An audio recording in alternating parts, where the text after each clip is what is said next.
Well, here's an example of a test case that uses an in-memory database. And I think probably the one thing that would be clear if you read this was that it doesn't even know that it's an in-memory database because that's externally configured. But it happens to be using Hibernate with HSQL. What is it called? HSQL DB.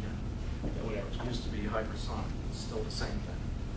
And there's just a config file to set to tell it to use its in-memory option. You could generate that file on the fly. Yeah, you could. You could just go to town doing all this. Why ever do anything that's not Java? You'd have so much space on your hard drive too, because you have no real files. No, you have all temporary files. That's right. To your hard drive. Okay, great. All right, I'll use this pointer that someone brought in. Good pointer. Yeah. This part here that says MEM, it's just telling hypersonic use your memory option. And there's one other thing that's pertinent to testing here, if I can find it. This one. This intuitive name, HBM2EDL.auto. They were probably already thinking of that. Yeah. When you set that to create, every time you start this fake database server, it's going to clear out all the tables and redefine them. So you've got just what you were talking about, an empty database in memory. And it doesn't always work, actually. It doesn't.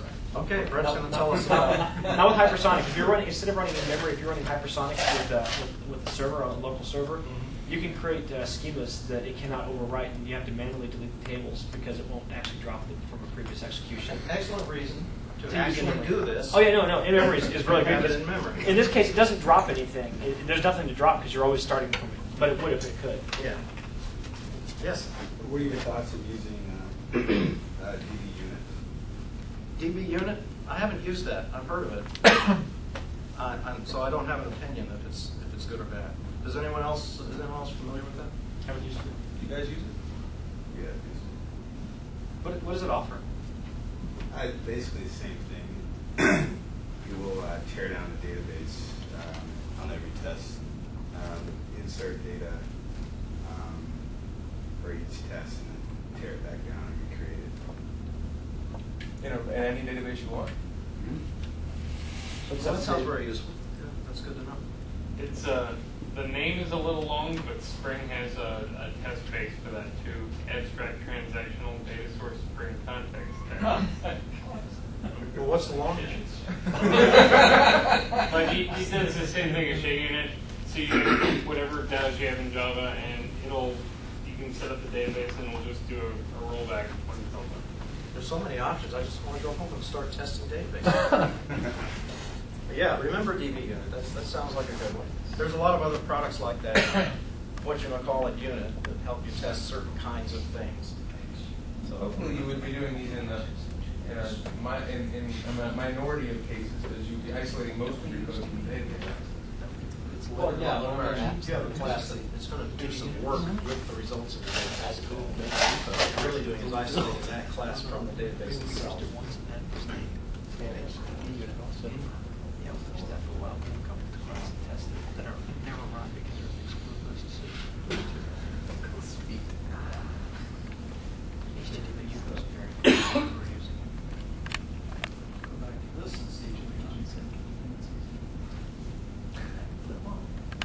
All right, one way you can isolate is with inheritance. And before I talk about my examples of maybe to I'll remind myself of what I've got. Okay, got a couple of examples here. Now, one of these examples actually is inspired by something that happened at Hertz, where, and it's not an unusual case, I think, where you've got an abstract base class or some base class. You've got a concrete class under that. That's what you want to test. But it uses a method in the abstract base class that it does not override. But in the middle of that method is one of these. In this case, it was an MQ DAO call, and it doesn't have any way for you to plug in the MQ, the DAO or anything. it's just a big massive code, and in the middle of it there's this call. But this is not part of the code you're testing. It's a part of its parent class. So you can isolate that one little bit by extending the class that you want to test. And you actually run your test against that. It's a subclass of the real class you're testing. But it's okay because you're not messing with the code you're trying to test. You're only replacing this one method that's way up here in the hierarchy somewhere in order to avoid a dependency on an external resource. Okay. So it's philosophically okay because you're not messing with the code you're testing. Yes? If you were to do that, where would you put it? Would you put that class in the test packages or with the test source code or the source code? Well, I'll show you where I put it in this case. I put it right in the test class itself. Oh, okay, so you did. Okay, got it. Yeah. In the interest of not having to look in more than one place for things because I'm kind of not that smart. And I would forget where it was. I like it. And let's see which one that was. That was the inheritance example. Hierarchy. Hierarchy, yeah. So we got a base class. And this will also show a little bit of refactoring. A lot of complex application logic is represented by these system outs. But they could be, hundreds of lines each in real life. And somewhere in here, there's the part we want to cut out. A hard to test method. Okay, here's the one we want to cut out. The longest one. It says call the remote resource. This is what we want to stub out. Yeah, I have to put comments like that in there or I'll forget what it was. So the way I approached this example was to refactor this so that the little bit that I want to take out, that I want to replace, will be the only thing that I'm going to override in that subclass. I don't want to bother with all this other logic because I don't want to break it. And so what I came up with as a result was this one.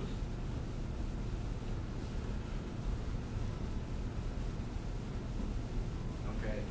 So we still have a hard to test method, but it's kind of broken out a little bit so that the stuff that came before the call is out, that's separated after it. And the accessing the remote resource part is what I'm going to override in my test case. It still does the same things. Implements an interface. Sorry?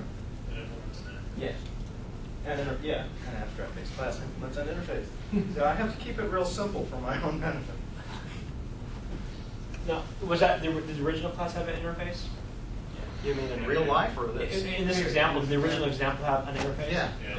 What does the interface do? Is it important to the example? Not really. It's just a typical way that things are structured. And so what do we have here? Now we have a concrete class derived from the refactored base class. You see why I didn't think that other name was all that long? These names are long. Okay. So now we have a useful method that still calls a hard to test method. All right. So how's that tested? You had an abstract base part other there. Huh? Never mind. It's okay. What's a concrete class that's not derived from the refactor? I don't think we looked at that. I didn't catch It's the method. It's ultimately the class he's trying to test. With the thing missing, with the ability to, where he's going to have to subclass to get just to that it. one little bit is all I want to override, which I'm overriding right here. Testable concrete class. I'm just overriding this one little method here that I extracted out of that long method. So everything else is still like it was. That refactoring that I use is called the compose method. I forget who invented that. It wasn't one of the original ones.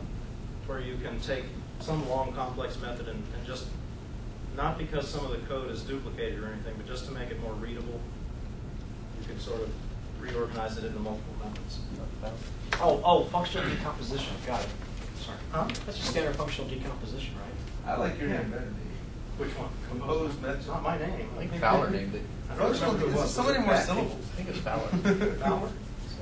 I don't think it was Fowler's. But okay. They're not going to understand any of this if they don't know who the guy was. Incredible. Yeah.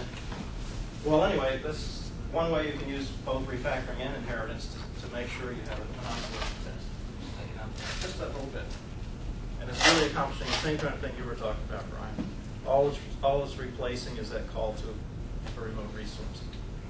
So how would you decide between this approach and the approach of, like you described at the beginning, where you refactor the existing code, maybe to like make that resource pluggable in the original class? This is a little less intrusive on the original base class. If you felt more free to restructure that, go ahead and do that. And so if you have the freedom to restructure the original class, you'd recommend that way. Remember that optional tool that I showed on those slides? If you invoke that tool, it'll help you with those choices because they're not always really cut and dry. Sometimes it's just a question of what makes sense in the context or whatever else. Because maybe if you were to refactor that and make it injectable, you'd also have to refactor 50 other classes or else the whole thing would fall apart because of the way the code was written. Who knows? We used this in a case where we weren't sure enough of the way the original abstract base class worked, and so making large changes like that to it seemed more risky to us, like a rabbit hole. We didn't have to spend the rest of the day chasing down test vectors, you know. Well, it just seems like, I mean, if there's not a way for somebody to override it in there already, and you're adding a setter so that you can override it for your tests, then what's the risk you're running? Because you know you're the only one overriding it at that point. At that point, you are, yeah. Right. Maybe you don't want to expose the ability to other people. Possibly. That's a judgment call you have to make based on context. I can't give you a cut and dried answer. You know, look, there's lots of ways to do this, and you just pick the way that makes sense. I'm not really actually promoting any of these, I'm just showing. Okay, so that's, well, there was another inheritance example. It was the observer. Yeah. I haven't looked at this today. All right, we have an observer, a trivial observer here, where you've got some of the typical stuff you have. Here, the event is not, I probably should have used some other name. I'm thinking of something like a concert or a sporting event or something, not an event, a published kind of, technical kind of event. Like a user group meeting. Yeah, a user group meeting, thanks. That's technical. Well, some of it is. The pizza is. So I want to test these different pieces of this pattern implementation, but I want to test them in isolation. So I want to isolate them from each other. And let's see where that is down here. Okay. So I can test one of the observables or the observable. Okay. I'm just going to act like I'm an observer. You don't need any fancy mocking library for that. You just make your test case an observer. Make the calls, make sure that assert the results. This is a really simple one.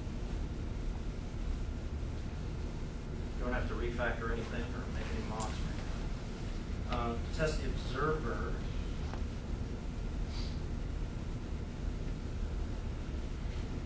Maybe a little, not really that involved either.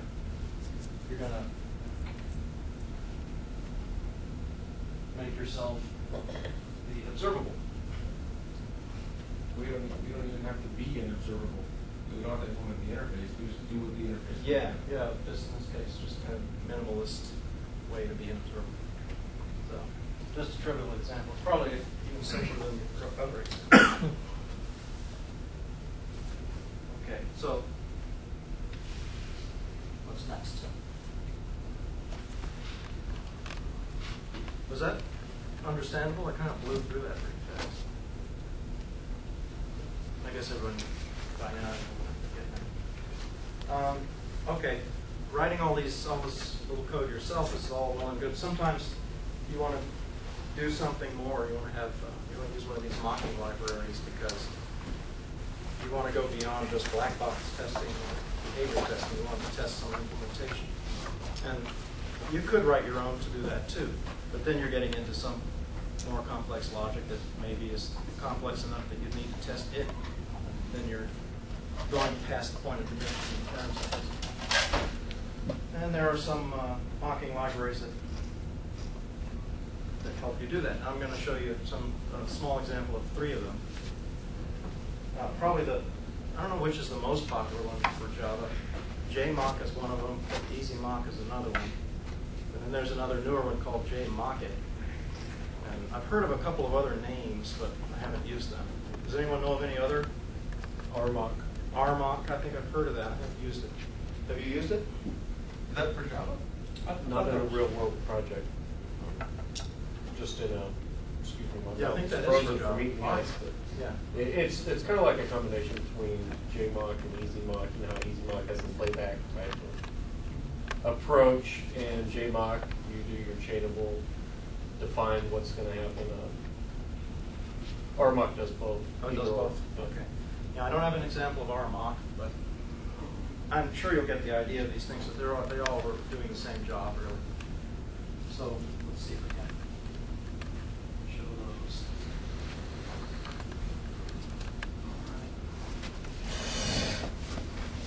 Okay, well, here's an example with EasyMock. And this may look different than what you're used to, because EasyMock 2 is kind of a bit different from EasyMock 1. In fact, sometimes I used to call EasyMock 1 hard mock, difficult, but I kind of like 2 better. So I'm glad they did that. But anyway, like you were saying, this is going to sort of record and playback. Here's telling you replay. You're telling it to replay there. Tell it what to expect, replay it, you can assert the results. And verifies, like what Ryan was talking about, some of these frameworks take over the job of throwing failures for you. So generally, EasyMock code kind of looks like that. Yeah, I'm maybe missing something. Okay. You're calling a method called expect, but it's not in your class, your class doesn't extend. Oh, it's because of the static Static import. Oh, gotcha.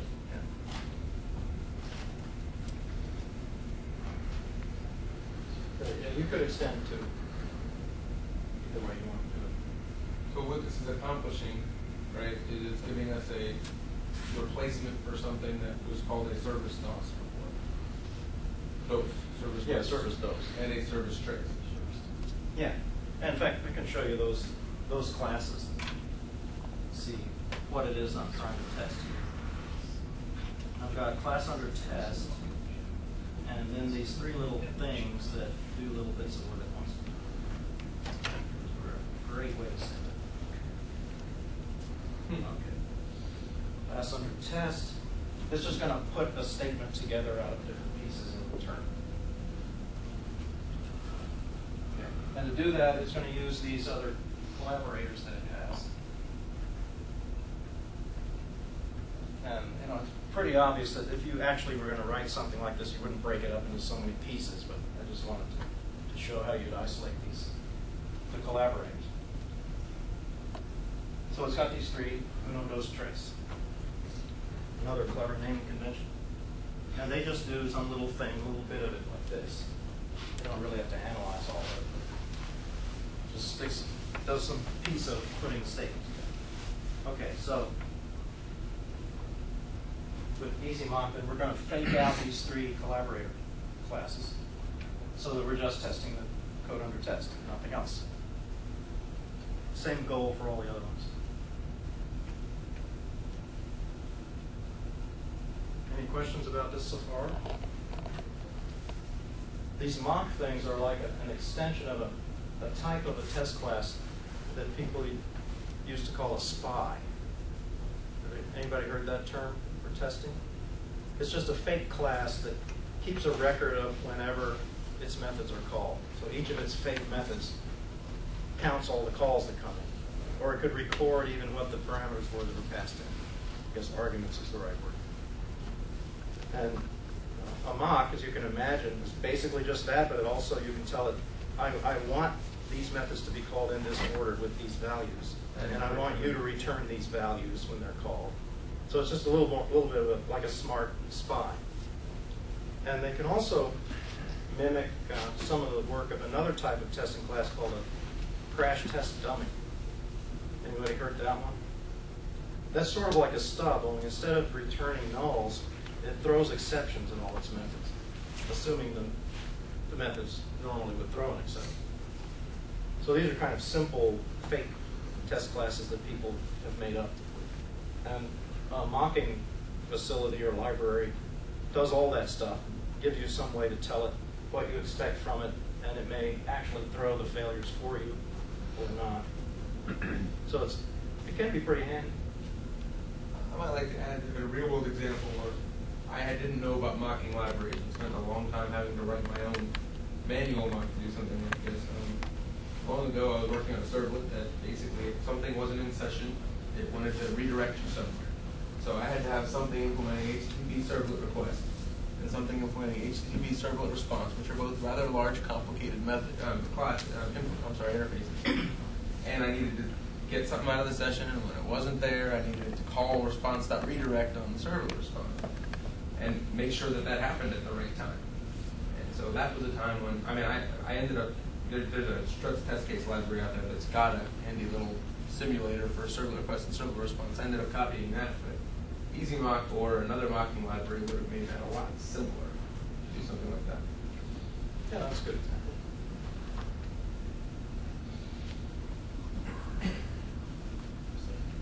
Everyone satisfied with that one? I'll show you another example.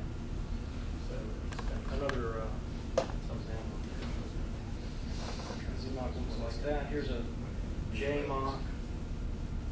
And then down later. Another popular one. This just does the same thing.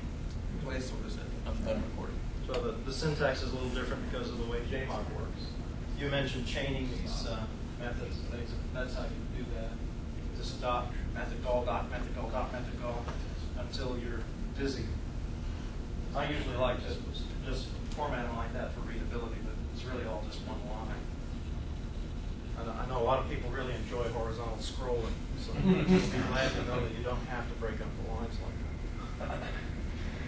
And this does exactly what the other one does. It's just JMock's way of doing it. And I guess different people may have preferences of one or the other. Can you go back one? Back The one? EasyMock. You want to see the EasyMock one? Yeah. Yeah. I get my cursor to move. There you go. So every time you call replay, what exactly is that doing? What is that? Let's see if I remember exactly what it's doing. I'm not sure I do remember exactly what it's doing. I'm not sure. I know it's not actually running so that you could assert on it right away. But the difference is when you tell it, you can set up multiple expectations on the mock to say, here's what we're expecting to happen. Then you have to tell the mock at some point, all right, stop. I'm not going to tell you any more expectations. Now I want you to record what's actually happening so that I can check it later. So that's the replay thing? Yeah, so you say expect. Then you say replay and call your class under test, and it's going to expect that the class under test does all those things that you told it to expect. And then you hit verify, and it checks the record of method calls and stuff against what you told it to expect. I usually so. I feel that's a pretty poorly named method. Yeah. Yeah.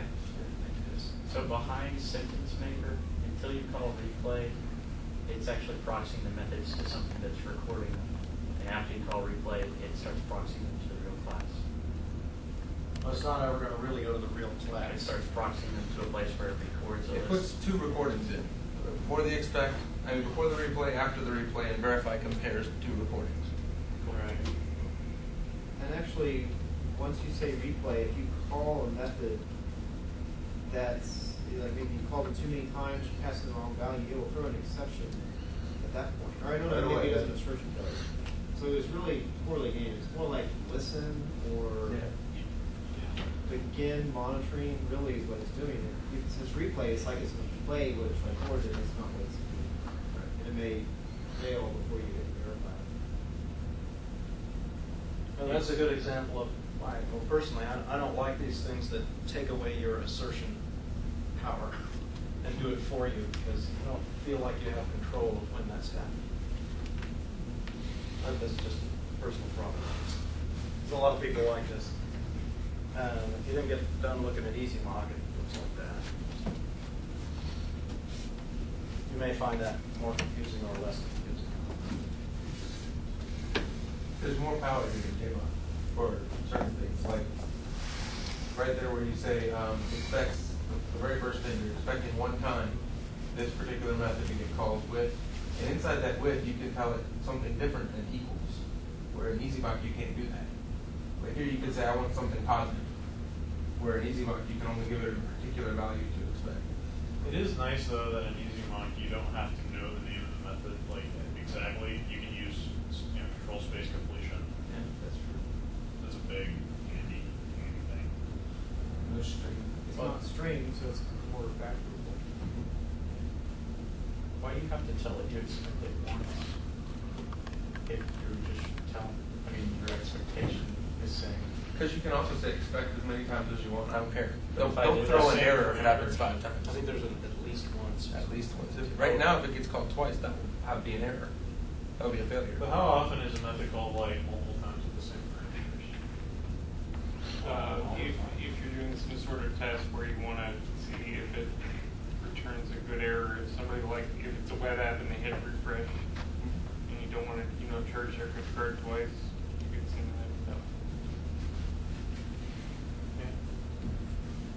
Or you could say allow it to be called multiple times to ignore the parameter. Yeah. It might be more likely. That's one advantage JMOC has. You can do that with these models. Say no parameters? For the nice mod? You use a match. Sorry. Always match. No, I didn't see that.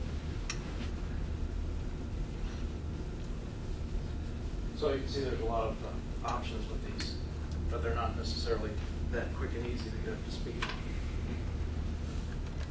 I believe both of these products use reflection, if I'm not correct. And there's another one here that uses the Java Lang instrument package instead. And that's, there it is, JMock.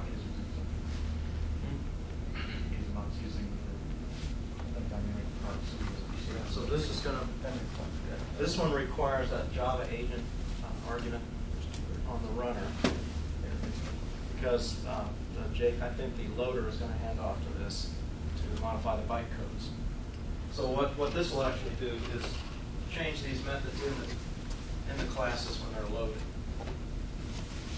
So it doesn't interfere with, you're not changing the source code that you're going to deploy. You're just changing the bytecodes when you're testing. So it's just another approach to doing the same kind of thing. This is the one I mentioned earlier that does not try to do the asserts for you. Their philosophy was, well, you've got an assertion framework already, we'll just let you use it. All we're doing is giving you a mocking tool. It also lets you only replace some of the functionality of the original. Yeah, specific methods. This example just has one method in each formula. Are you actually replacing the use of serviceuno.class with mock serviceuno.class, so when someone actually gets a hold of it, that's what it gets back? Yeah. But it's just the methods you Just the methods that you override. Oh yeah, I understand that. That's fine. So you just get a service uno back, but it's Yeah. make sentence So, method is now If you this. checked what class you had, it wouldn't say mock service uno, if that's what No, you're I understand that. No, you're actually it's actually taking out the bytecodes for the method and replacing with the bytecodes for the method you've written. Yeah. So it's a quick way to do bytecode insertion. I like That'd be pretty handy, actually, just as a general tool. I kind of like that. I like it. Oh, you would, yeah, you'll find a clever way. The best part is license it production happens to do with code. it happens explosively. It doesn't happen just magically like Yeah. that. That's sweet. Yeah, right. Well, I guess if you look in the right place, it's explicit with aspects too. No, it's all magic. That's true. So anyway, there's free mocking tools, and there's others like RMock, and probably 30 to 40% of university students are writing their own also, soon be in the open source community too. No kidding. So you've got And a plenty lot of choices. times you don't use a mocking library. You just make your own little private class implementing a method. on that one, Dave? Oh, I'm sorry. All right. It seems like you're replacing the entire class definition. Well, it's really only because my examples are so trivial. So there's something to tell it, okay, now use the original after this unit test is done. After the unit test is done? It says it's redefining the dot class. Well, the unit test is going to run, and I think it's going to run its own VM. So it's going to have its own class mode. not only that, but at least if you're building with any sort of, build tool like Maven, it's going to actually put all classes that are under test in a separate folder. So they're not going to be the ones that are bundled in anyway. This is in-memory bytecode This would manipulation. override it for every unit test of the same speed. Yeah, this rate. this violates test isolation, I would argue. And Why is that? Because that one setup, which is executed every time, is first of all, it's redundant, right? Because once it's redefined the bytes, unless JUnit definitely is throwing away the class loader, which it doesn't always do, that class that first one is just the first redefined service uno. All right. If I start using that after the test is run, say in another test, and I didn't mean for it to be overridden, it could still be overridden actually. So yeah, you could have mock service uno in one test and mock service uno 2 in another. That's two languages. Well, there ought to be a Mock service uno dos Well, in another. Well, that's the setup. But now I'm running a suite that includes other test suites that don't have that setup method. That class service uno could still be overridden unless you're guaranteed that JUnit has dumped the class loader, which it should have done, but it may not have done. So that's something that I'd be concerned about JUnit. And if you're using JUnit 4, it's a lot more reliable. Now, what's your reason for saying Okay. it should have done that, but it might not? It runs because in my experience, JUnit 3, all right, 3.8.1 specifically, was not always good at unloading classes if they had static initializers and self-references. Because prior to Java 1.5, actually even in Java 1.5, you cannot force a class to be unloaded. The only way you can guarantee it's unloaded is if it doesn't have any kind of references, including a static reference to itself. So you couldn't just unload a singleton, for example. Okay, I see where you see this and you say that's not going to get unloaded. Yeah, exactly. And I'm thinking that right there is potentially going to violate test isolation. Potential. But there's probably something you could put in a teardown that says unredefined or restore Yeah, original yeah. class. If that's how it works, you'd have to Whatever the write it word is. appropriately. Oh, I would actually do that. I would definitely do that in a teardown method if that feature functionality was Why is available. that? Yeah, that's a good suggestion. Good idea. Okay. Well, you see, most of my examples don't use mocks, and it's because I tend to take the view of testing behavior rather than I don't care about testing implementation in unit tests.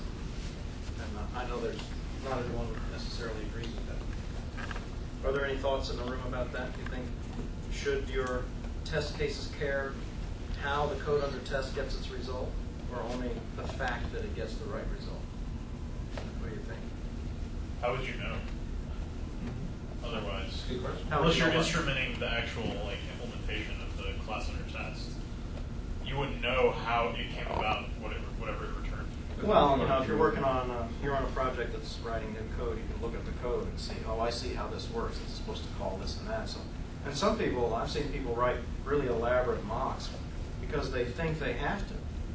I mean, they just assume that because they know this class calls all these other things that they have to mock all that stuff out. But really, all they need to do is assert that when they call a method ABC, it returns what it's supposed to return. That would be behavioral testing. There could be cases where you do care about implementation. My opinion is test behavior to the extent possible. Because, what's going to happen, you have a bunch of these implementation type unit tests, a couple hundred of them in your test suite. Someone comes along and refactors the application for perfectly good reasons, and it breaks 200 test cases, none of which are telling you anything has changed, really. Behavior has not changed. That goes if the ordering of events is, say, an actual requirement as opposed to just how it happened to get coded. Yeah. That's going to talk to the fragility of your tests. Yes. If the ordering is important, then you should test Yeah, it. like legal, you might have legal things. For example, personal identifiable information where you have to do certain things in certain orders, Yeah. and you want to assert that always happens in a particular order. That's something that you might want to actually verify. Right. But that's either a non-functional requirement or actual requirement, so it's legitimate to test that. It is legitimate, and you have tools to do it. Yeah, But I think that it's the exception rather than the rule. totally agree. It took me a while to get this point, and so Dave and I discussed it a couple of times. And what it came down to me was it was testing protocol. So if the test, like if Dave was a class and I was a class and I was the class under test, the test case could tell Dave the secret password, and then you would ask me what the secret password was, and then assert that I gave the right answer. A mock would be more like asserting that I asked Dave, hey, what's the password? And that Dave gave it to me, and then I provided the right answer. Where I think that would be testing implementation. Where testing behavior would just be that I gave the right answer if Dave knew it. It wouldn't test what method I called on Dave or what parameters I passed to Dave. It's up to you.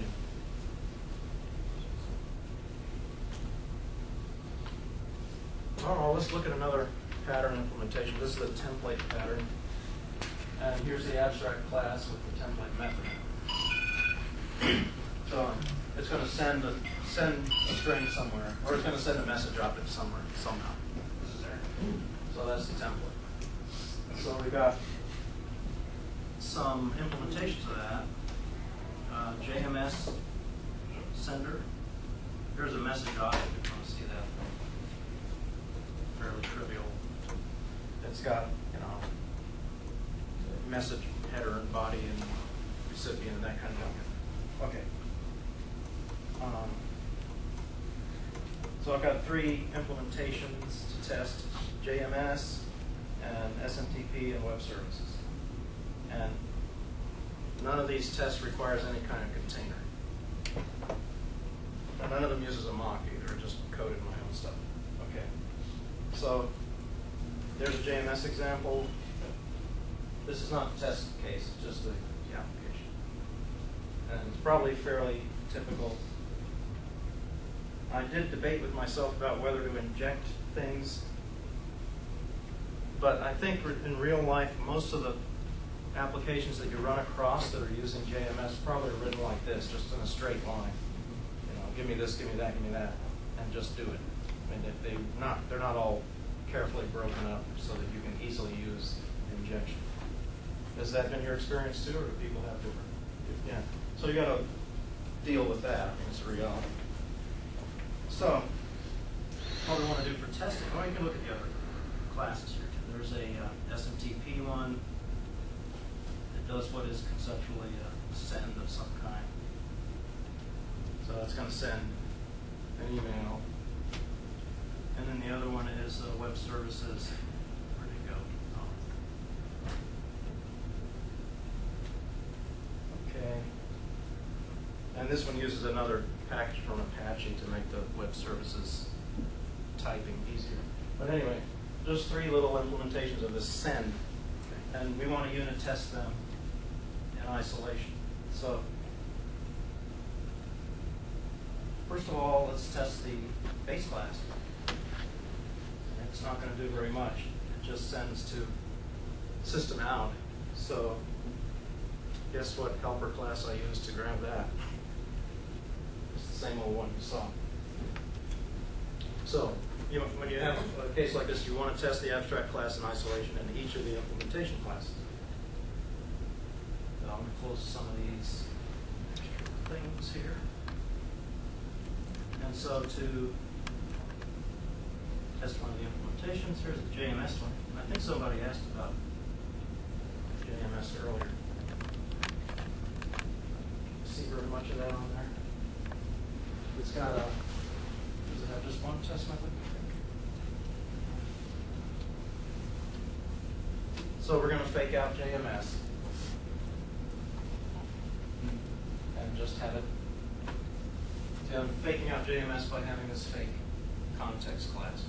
So I didn't use JMock or anything for that, because with Eclipse, the way, as you saw when Rob was typing, or when he was demoing, you can just have Eclipse generate a class for you based on an interface with a bunch of stub methods in it. And so that's how I got these dummy classes that I use. Because these are like, I think Ryan mentioned some of these classes that you use with containers have a lot of methods.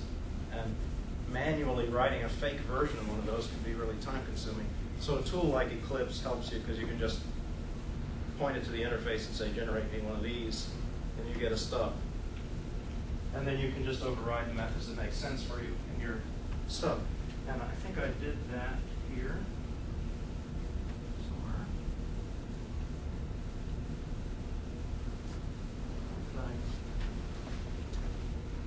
It's in here somewhere.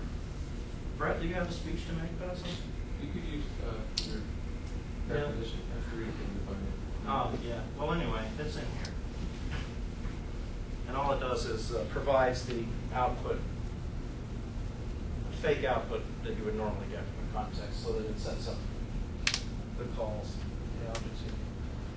So there's the JMS example. Who was it who was interested in the JMS example? I forget. Okay. I didn't just explain that very well, but you can see what's going on. And it was pretty trivial to set up. It doesn't require any JMS services at all. Does that look useful to you? Would that serve your purpose? Sure. Would it? I didn't really have a purpose, I was just curious. Oh.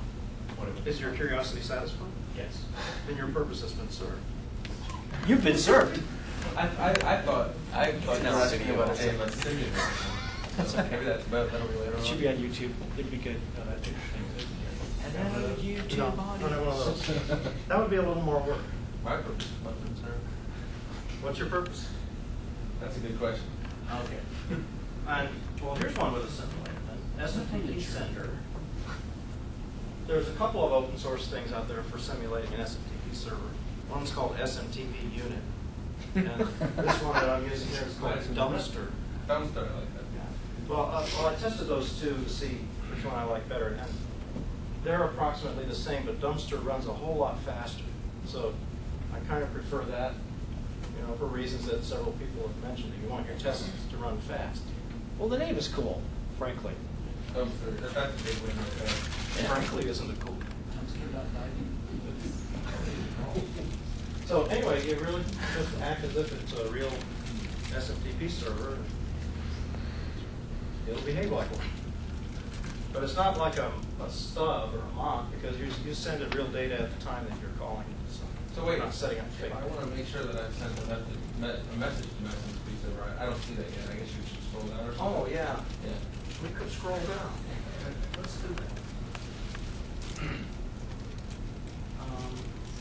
Okay, there's part of this here. Oh, sweet. Get received email. That's nice. Yeah, you can get it'll pretend to send you the So email. it's in memory? Yeah. It just starts like you started in setup. Just run as many as you want. It's pretty handy if you need to test this kind of thing. One of the many utilities you can get off the internet to test specific types of things. Okay, let's see what else. And the third one here was the web services one. And the same idea, same idea as the JMS one, really, just faking out. In this case, I think it's called Access thing from Apache that gives you a friendly wrapper around web services. I just fake out access. And the application and test case make calls as if it was really using it. It's just hand-rolled stuff. It's not complicated enough to use hard mod. To be used by hard. Is all this making any reasonable sense? Because I'm not spending a lot of time talking through the code. Does it look okay? All right. And, like I said, you can get the code if you want.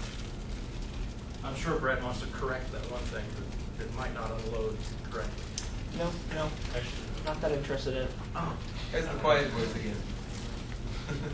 What did the quiet voice say? I wanted to correct it. Okay. You can. Can't correct it.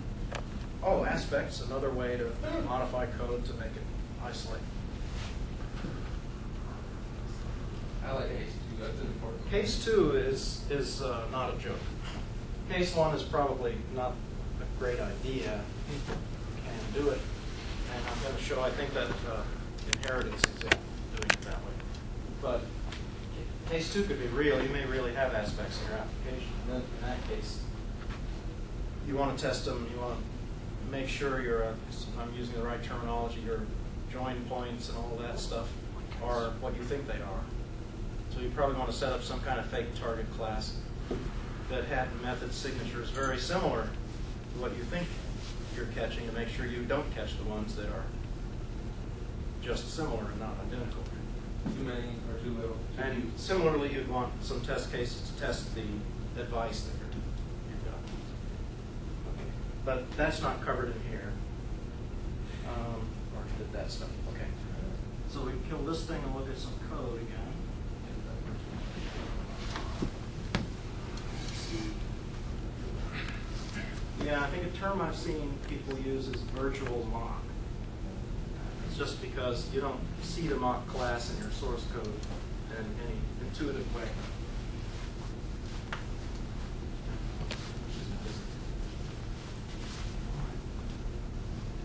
Well, there's an aspect that it's just going to pick out this one specific method in this one specific class, which is, I'll use the laser pointer at some point. Yeah, there. It's just going to pick that. That's a hell of a long shortcut name.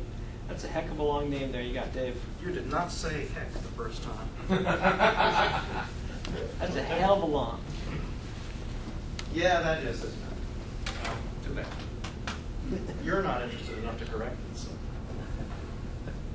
Okay, and there's the advice, and all I'm really going to do is throw some stuff out on the sys out to assure myself that this worked. And then there's the test case. Oops, we're trying to put it too many times. It's pretty trivial too. So we're testing this one method we saw before, a useful method. And supposedly this will replace that effect. I could be running these all this time. But if you've done this well, all we're going to see is green bars, so that's not very interesting. Well, that's true. That's all it'll do, unless I didn't put the Java agent thing in there, right? There's that.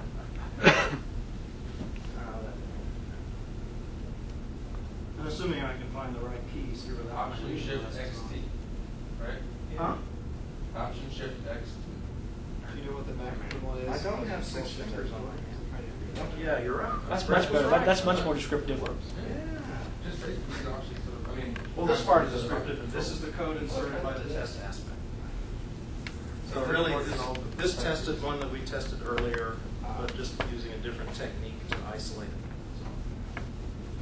So if you really want to do this, you can use aspects for this. Probably not the best thing. That's all the examples I've got.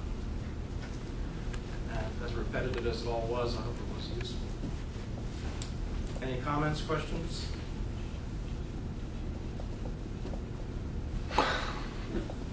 Complete and utter acceptance. If you told this many people to be silent for 15 seconds, I bet they couldn't. That's impressive. We're here. Probably not. I have a question. You do? Yeah.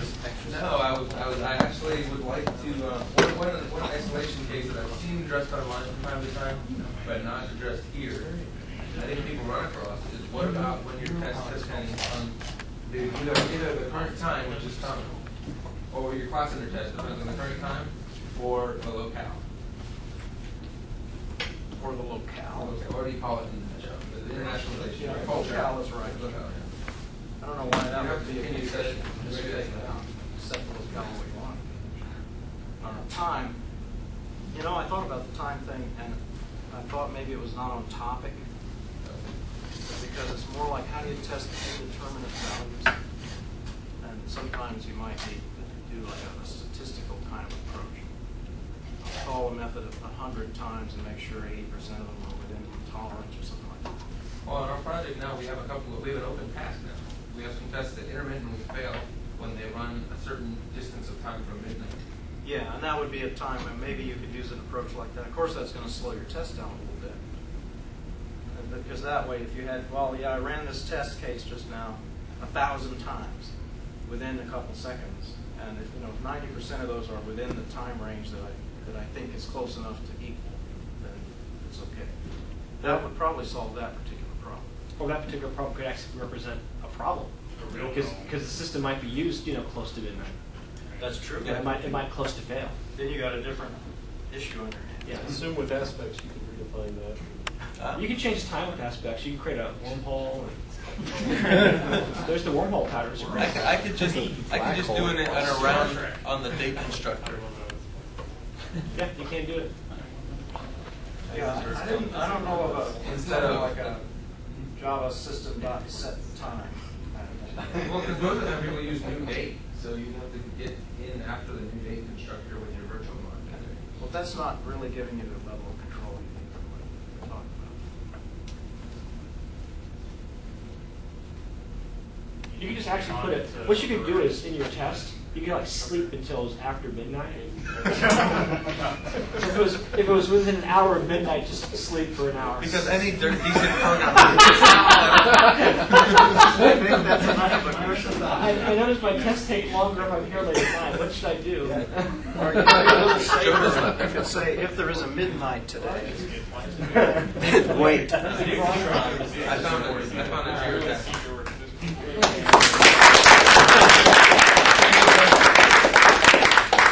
Valtech for sponsoring tonight's meeting. I apologize to Valtech for my nasty remark about why didn't you show us? Look at rid of it. Show what now? I apologize to Rod for that. All nasty remarks resemble us, I'm sure. So now we're giving away idea 6. One goes to Dave, so now Dave can have that. Draw a number. So this is the winning number? Yeah, it's Last three. 7. 4. 6. Oh. Oh. All right. Nice. Hey. What skill, what talent.